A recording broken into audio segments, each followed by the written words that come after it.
is a midlife pop culture show for those of us who were born a few years ago. Let's show those millennials all the things we know. Being old makes us wise. Sometimes we even go outside. We know about life before 1999. You haven't seen nothing yet if you haven't lived life pre-internet. Listen up, this is stuff you won't want to forget. Midlife Pop Culture Show. Hey, this is Mr. G. Welcome to the Midlife Pop Culture Show. Exciting times today.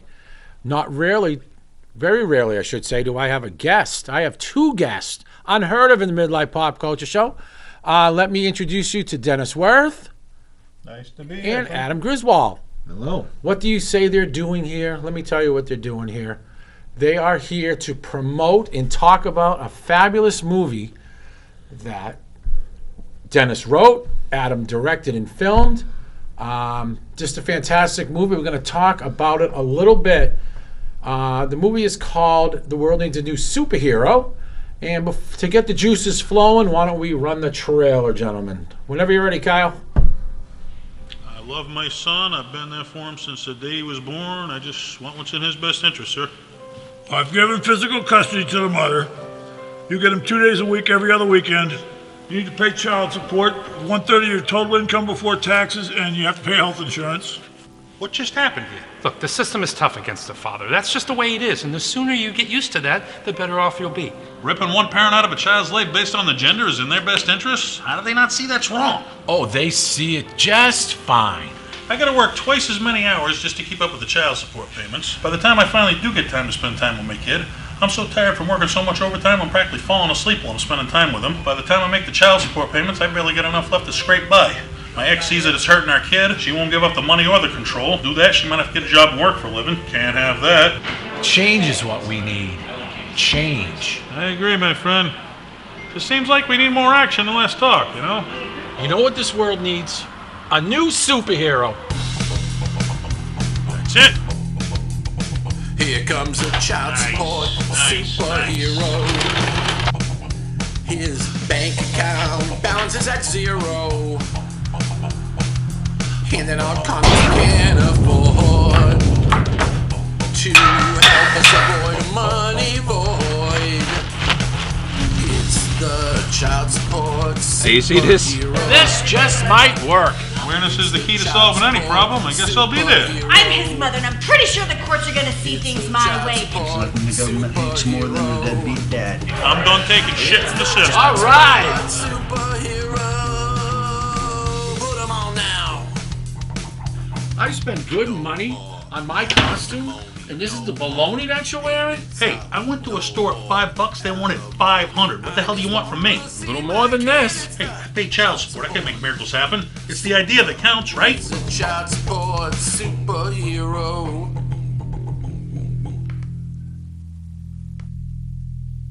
Welcome back to the Midlife Pop Culture Show. We just took a look at Dennis Wirth's new movie, Dennis. A World Needs a New Superhero. Dennis, this looks like to me a what they would call a passion project. I got excited again just watching it there. Could you want to tell everybody how the idea came from this? Is this from a real life something that you might have lived through, and then you kind of consolidate it together in your mind? It's or therapy, I guess, for me. Yeah, I did live it, but no, man, you met in the comedy world. We both do stand-up comedy. I took a class on comedy, and they said, the real life stuff is more funnier than you can make up, which is true. So I started writing jokes about me going through a bitter divorce I was going through, and I did that. I created a joke called the Child Support Superhero. I started doing it live, and almost after every show, somebody was chasing me down. Hey, wait up, I want to tell you my story about going through the family courts. All of a sudden, without even trying, I became the guy you talked to. They were like, everybody's so frustrated by the system, nobody knows who to talk to. All of a sudden, I became the guy you talked to because I was willing to talk about it. Started a Facebook page. I got 15,000 people following it. I had one post go viral, hit 3.5 million people, which I don't know how many people are on the planet, but that's a lot of people. And so that many people following it, I said, hey, I guess the next logical step, let's make a movie about him. And I ran into this guy back when he was first starting out making movies. He was doing the Cartoon Man trilogy, was one of his projects.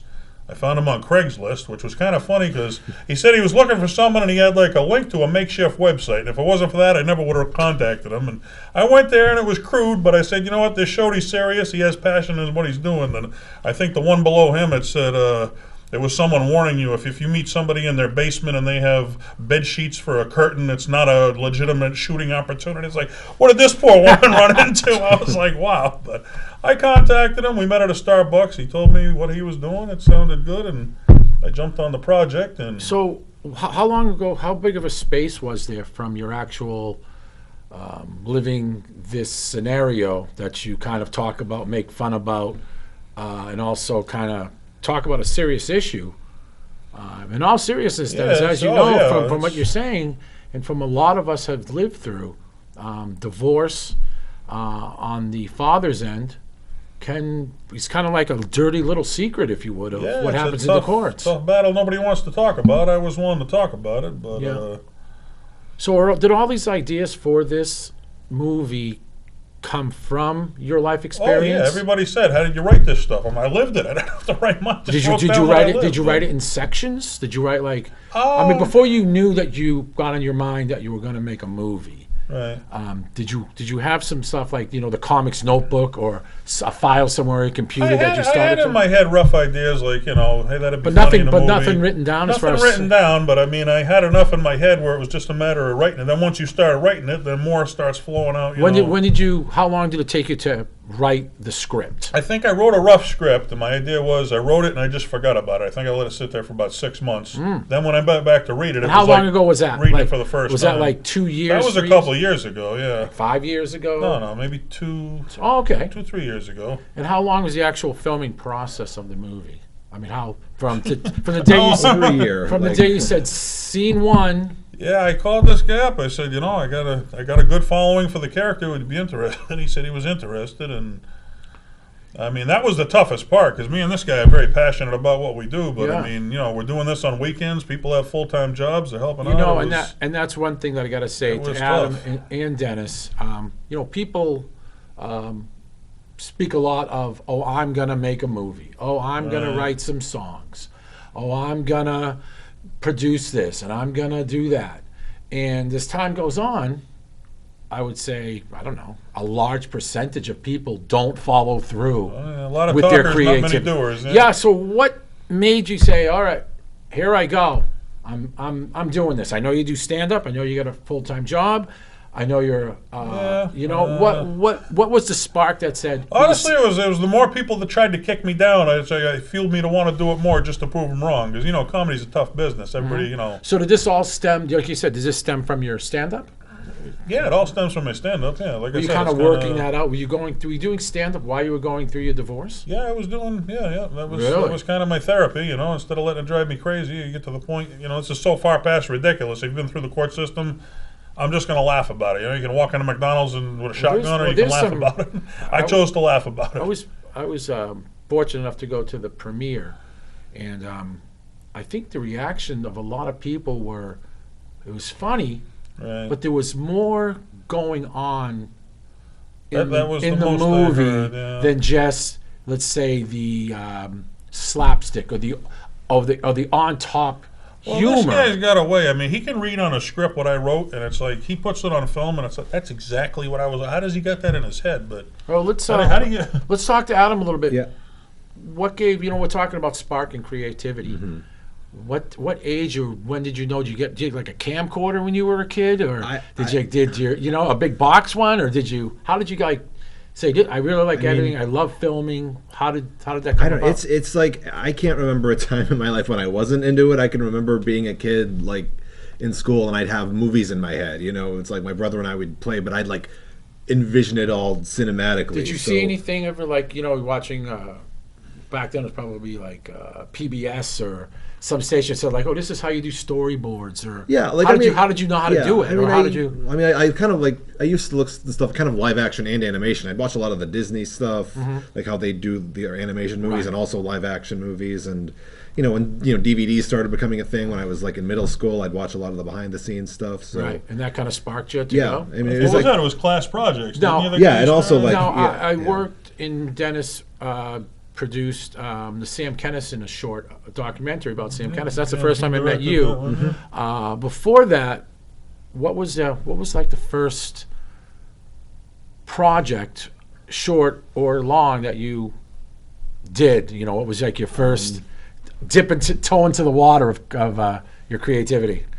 It's hard to say because like Dennis mentioned, first I did a bunch of class projects in middle school, high school that were kind of the first sort of very rough films that I did. What kind of equipment were you using at that time? At first, just just an old camcorder or whatever we had at the house, and then was it a VHS tape thing? It wasn't like a full size VHS. It was some little tape that then you'd hook up to the VCR and try to get it onto a VHS tape. How would that have anything? Was there any editing, like cutting? And there was a little bit of editing, but nothing near what I and then what I do now. It would just be like stop, record, try to get, and it never came out the way I wanted it to. I mean, could you actually cut the film, like the true cutting and pasting of you see an old school? I did that a little bit of that in college. Really? Some of the What did you go to school? I went to Emerson College for film production. So, I'd made this big time films. Is that sort of a lost art now? I mean, you see these old pictures of they spliced, cutting the film, taping them together. I think everything's done. Yeah, because it's all computer now. Yeah. I started it was when I was in high school. I eventually got a digital camera and digital editing software, so I kind of started to get a feel for that. Do you remember the first thing what was it called and what was it about? Your first little thing that you produced or you edited at school? The first thing what was your final project in college? Or you're kind of asking.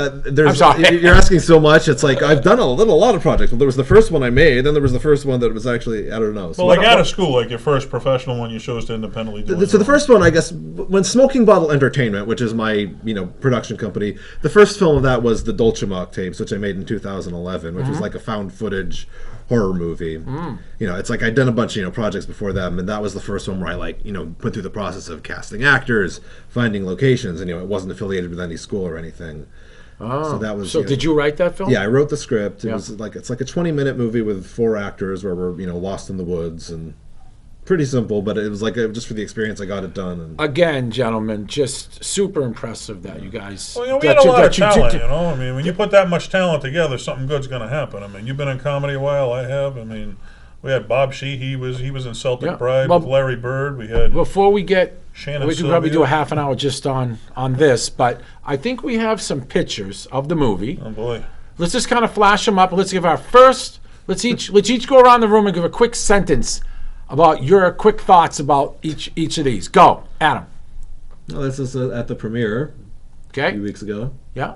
Dennis. Siskel and Ebert, 2 thumbs up, but it's Adam and Dennis, not Siskel and Ebert. I was a little bit taken back with the whole premiere. I thought it was way more than I expected. Everybody said it was. It was fantastic. You did a great job. Next one, please. Oh boy, Adam. Oh yeah, they're the 2 superheroes themselves. Yeah. Saving them Interesting. Dennis. Batman and Robin, eat your heart out. Yeah, boy. I don't know who. I don't know. I know the gentleman in the what's it called there, Mr. Safety. Get up wants to be renamed Anonymous, and I know he was a stuntman, I believe, right? A stuntman. Okay, next one.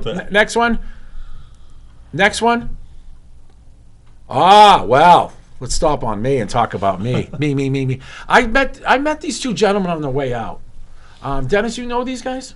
Yeah, these guys. I used to work with Brian on the left, and then Nick. He's in a band with Brian. He plays guitar. And Brian plays bass, but I met Brian at work, and then... I was walking out the door feeling pretty good about myself, and these 2 guys come up to me, and I don't know if they asked me for my autograph. Did they recognize you from the film? They recognized the film. Okay, they wanted the picture with you? And they wanted a picture with me, and this is the first time in probably years that I had a shirt and tie on, and I had this nice jacket, and I don't take a good picture, but I actually think this one's actually bearable. We all got dressed up. And I got dressed up, and it was really nice. Go, next one, please. Oh, boy. Check this out, kids. Adam. Yeah, there's the villain of the superhero movie. What made her, what is that, what's her, for those who haven't seen the movie yet, because you probably all haven't seen it, because it hasn't come out yet, this was the official. That's my ex. She plays the part of my ex. The official title, her super villain name was the Crazy Psycho Bitch. And we talked about that on the way in, Dennis, as far as, boy, did her voice really loud at the I watched theater. it on the computer so many times, and she irritated me with her voice. But in the theater, coming out of those loudspeakers, it went down my spine. It was when I I saw could the, see. You got to see it on the big screen. I understood that term. Yeah. When I saw the devil and the sunglasses and how it all preached together, this is his ex-wife in the movie, Played by Randy Viraguas. Very talented actress. Just unbelievably great. Next slide, please. Oh, is this? That's the billboard out in front of the theater there. I drove by that so many times as a kid checking out what movies, then all of a sudden there's my movie on. How great is that? Okay, dreams come true. They sure do. Wouldn't have Next one, expected it. please. Okay, next one. Oh, boy. Now this, Dennis, in Adam, he was the judge, The correct? judge And who played the judge? And Adam, how did you get this great effect? How did you get this great? It's really just. I mean, the editing software I was using, Final Cut, they have a few just templates where you can stick sort of glows and stuff in there. Well, so you say it sounds easy. Yeah, but I know. I'm sure it's not. But It's Robert Glancy who plays that. and I just got like a couple of. What was his name? Robert Glancy. Robert Glancy. Yeah.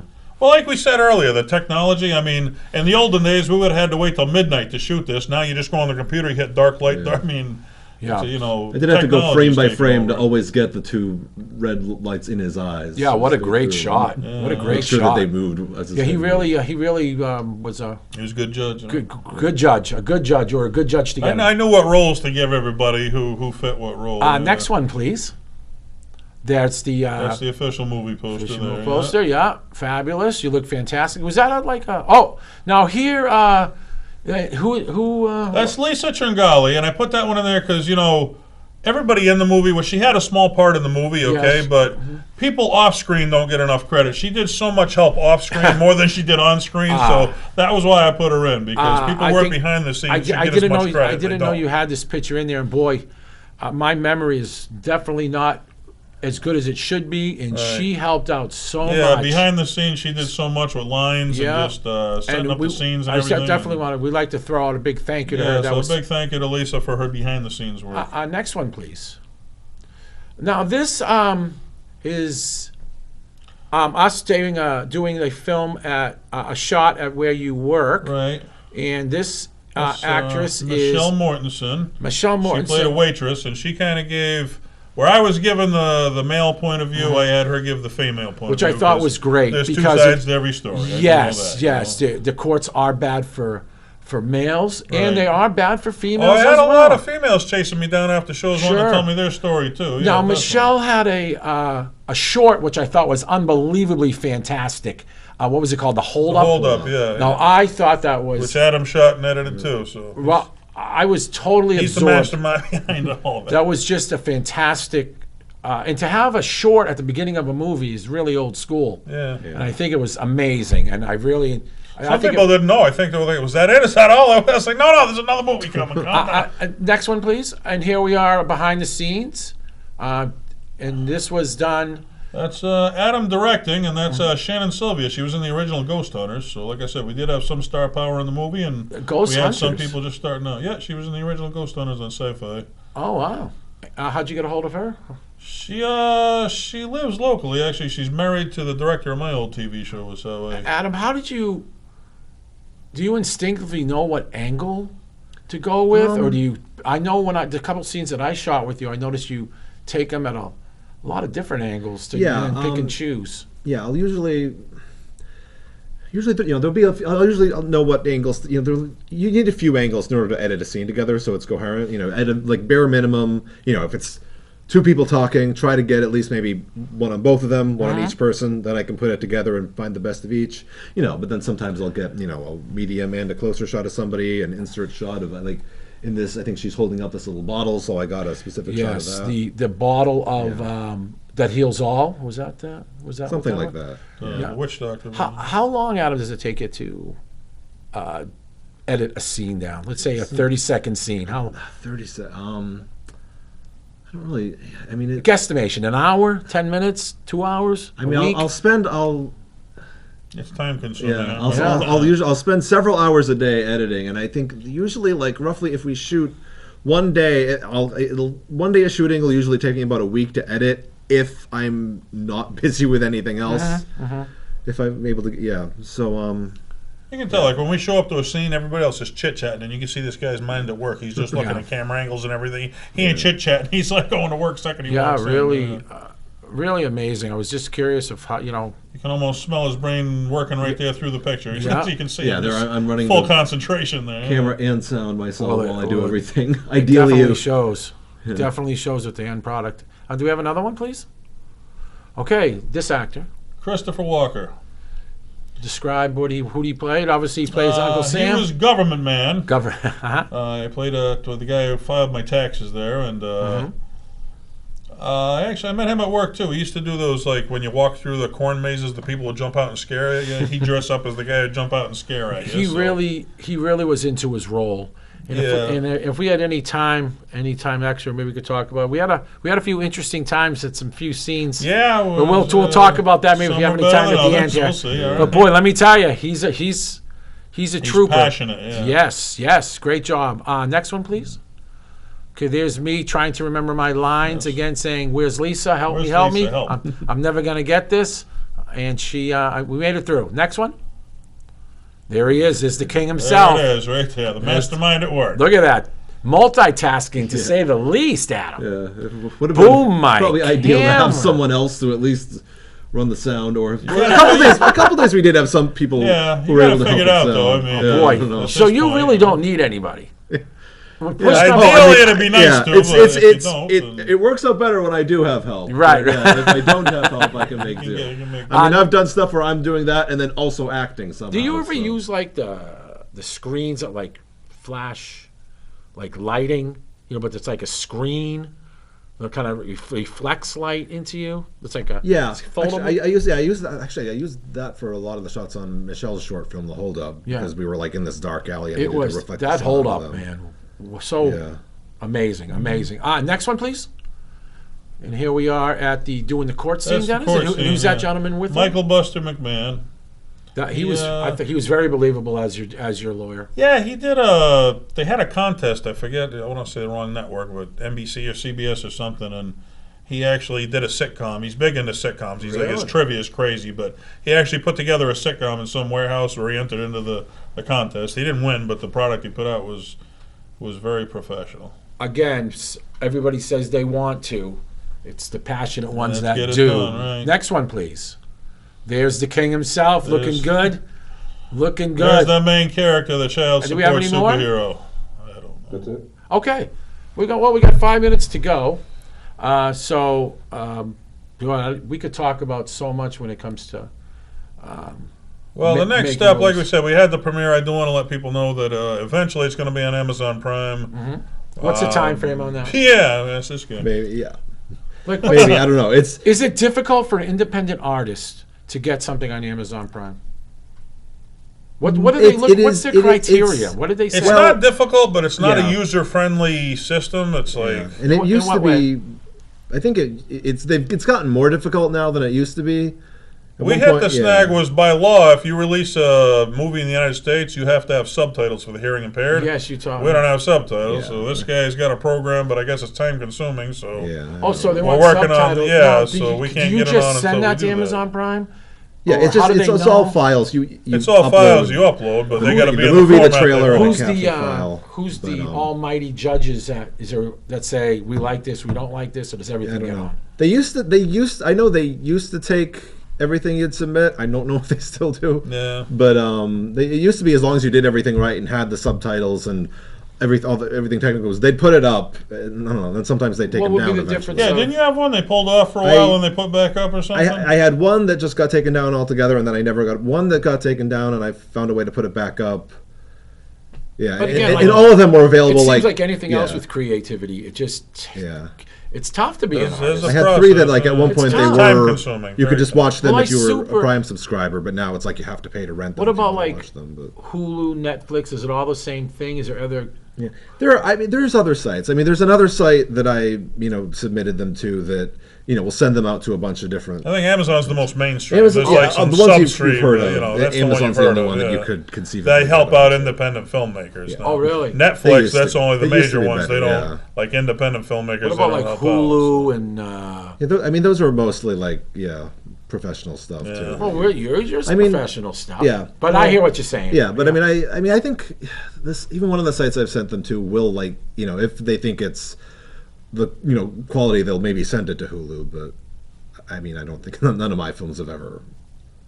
But Amazon Prime is like sending Dennis the more helpful. Yeah, they're more to the average artist. The independent filmmakers rather than the big companies. They're more geared up to help. Pretty much. The big companies kind of like take like money from the big companies. Oh, there's a percentage, yeah. Or if say you're whatever, let's say I'm sitting next to Steven Spielberg. Does he make a movie and like push some money towards Hulu and Amazon to get them on, or that must be a whole different world in itself? Yeah, well, I mean, at this point, it seems like all the big studios own the streaming platforms, so whichever it's like. Well, we could go on for this for another hour, and so much to talk about. Unfortunately, we got about 1 minute to go. I want to thank Adam, Dennis, for making the trip down here. Take a good hour? Yeah, 15 for me. Yeah, as Dennis said, it was a little bit payback from me going down. Yeah, down to your way. Check out Smoking Bottle Entertainment and check out The World Needs a New Superhero soon. Could you say anything? What is it? Smoking Bottle Entertainment. That's my. Okay, that's Adam's. I've got, like, yeah. And Dennis, where is all your stuff posted on a particular website, or where should people go to check out some more? Like, where could they find the Sam Kennison? You can go to www.dennisworth.webs.com. That's my website, and there's a link. But if you just pop in, Dennis, if you just Google it, and how do you spell your last name so make people? Wirth, right? Okay, and Adam. Your website. Your website where they can find. Smoking Bottle Entertainment is my website. We've got a Facebook page, and you can find me as Adam W. Griswold on Instagram or Twitter. Mm-hmm. I post updates about all the films I'm doing, which I'm always constantly working on something. We got 30 seconds, gentlemen. Again, thank you. People watching at home, be creative. Take inspiration from Adam. Take inspiration from Dennis. You want to do something. You want to rebuild your car, and it's been sitting there for 4 years because you are too lazy to get up your butt after work. Do it. When you get out of work or whatever you do what you want to do. Be passionate. This is the Midlife Pop Culture Show. This is Mr. G. Thanks again, gentlemen. Thank you. And we'll see you next time. Check this out on YouTube. We'll be on YouTube in a couple days. Bye-bye.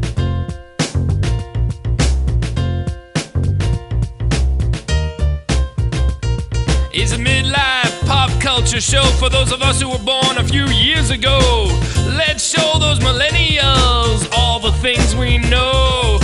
Being old makes us wise. Sometimes we even go outside. We know about life before 1999. You haven't seen nothing yet if you haven't lived life pre-internet.